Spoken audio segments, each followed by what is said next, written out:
In Indonesia, on Saturday many employees in Indonesia still come to work.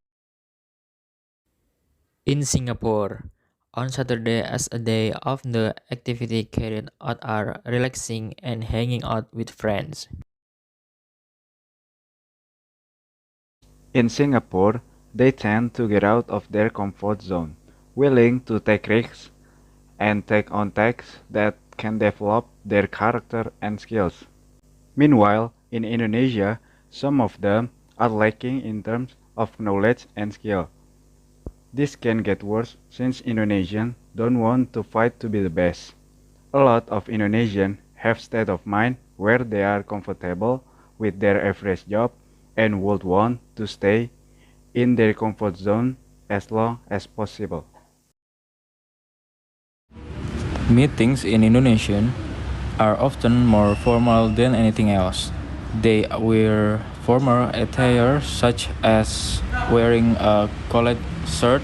The reason they have a socialization budget is for this season alone. Entertain and work while enjoying food variation entertainment at company expense. But it's different from the meeting in Singapore. It was very enjoyable. They meet wearing neat but relaxed clothes. They only wore t-shirt. One person usually leads the discussion. There may be rules about who can speak when and for how long. Often minutes are recorded, which follow a certain structure and use more formal language. In Singapore, productivity employees often have a higher output than their counterparts. They complete projects early and do more than the minimum requirement. But in Indonesia, employee productivity is very low. In Indonesia, the work environment is relatively more relaxed compared to countries like Singapore. This is influenced by a lack of work ethic because of the disproportionate salary.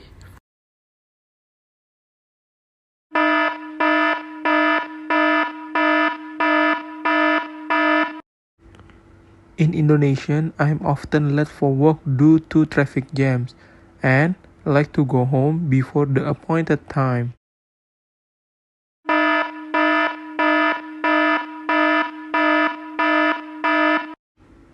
In Singapore, I always come to the office early and can exude confidence and reliability as an employee.